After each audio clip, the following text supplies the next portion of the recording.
Hello friends, so welcome to another video. In this video, we're going to solve some PYQs of managerial economics. So without any delay, let's get started. The very first question is, what do you understand by managerial economics? Discuss nature and scope of managerial economics. This question is already covered in my previous video, so not going to repeat here. Second question is why firms follow different objectives and how Marris argues the importance of firms' objective in Marris model. So for examination purpose, Marris model is very important topic. Now let's discuss this question.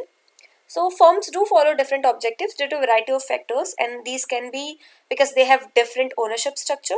The stage of development are different in different firms, industry and competitive landscape, managerial discretion, and environmental and social consideration.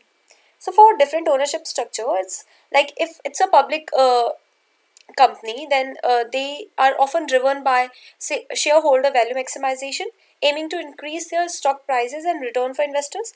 And if it's a private company, they focus on long-term stability, family legacy, or market share dominance. And non-profit organization mainly focus on social impact or fulfilling a special mission. Stage of development, if it's a startup, they mainly focus on survival and rapid growth. And if it's a mature company, they emphasize stability, efficiency, and consistent return. Industry and competitive landscape. If firm is in highly competitive industry, they may prioritize market share and innovations, while those in more stable industries may concentrate on cost reduction and efficiency. Managerial discretion, because managers have some autonomy in setting objectives and their personal ambition and risk tolerance may influence the firm's priorities. Environmental and social consideration, because nowadays firms incorporate in environmental sustainability and social responsibility into their objectives. Now let's discuss the Marris model and the importance of firm's objective. So Robin Marris model of managerial capitalism emphasizes the importance of multiple firm objectives. He argues that managers don't solely focus on profit maximization. He posits that managers pursue a combination of growth and managerial utility maximization. So the key aspects of Marris' argument are, the very first is growth maximization, because he argues that managers prioritize growth, that is measured by sales revenue or market shares, because it enhances their power, prestige, and job security. And managerial utility, this encompasses various factors contributing to managers' job satisfaction that include salary and bonus, job security, power and prestige, and managerial slack.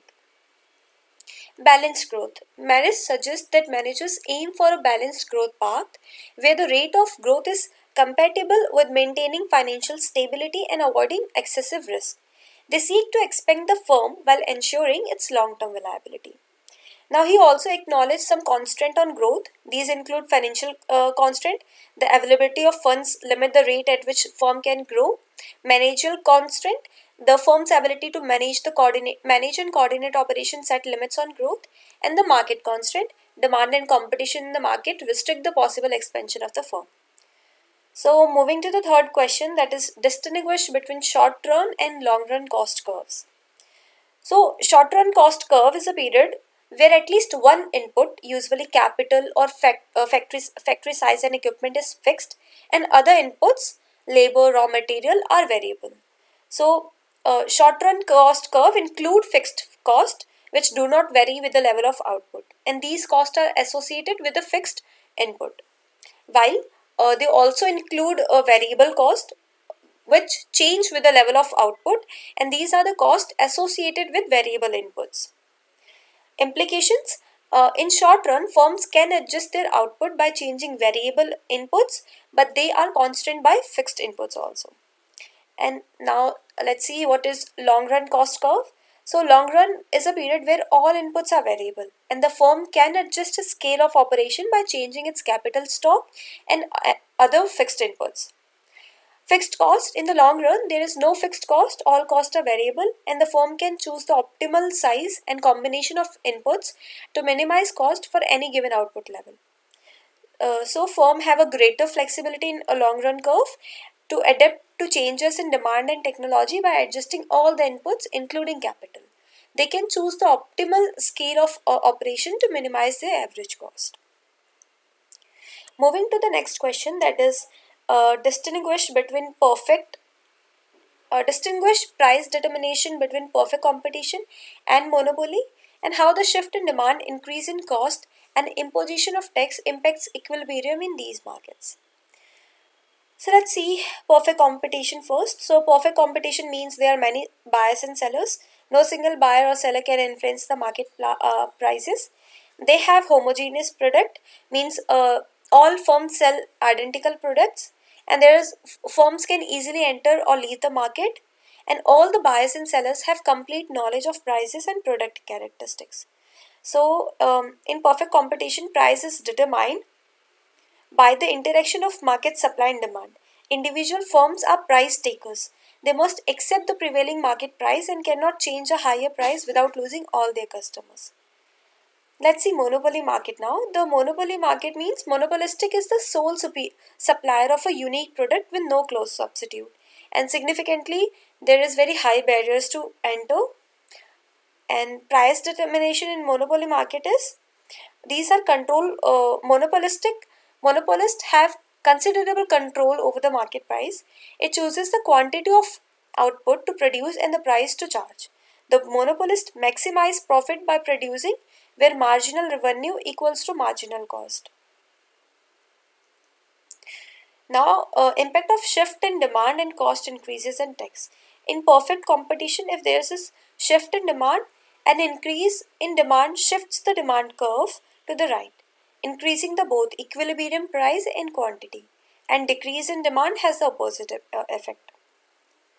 Increase in cost, an increase in input cost shift the supply curve to the left, resulting in higher equilibrium price and lower equilibrium quantity. That's a inverse relation. Imposition of tax, if a per unit tax shift the supply curve to the left, increasing the equilibrium price and reducing the quantity. The burden of tax is shared between consumers and producers.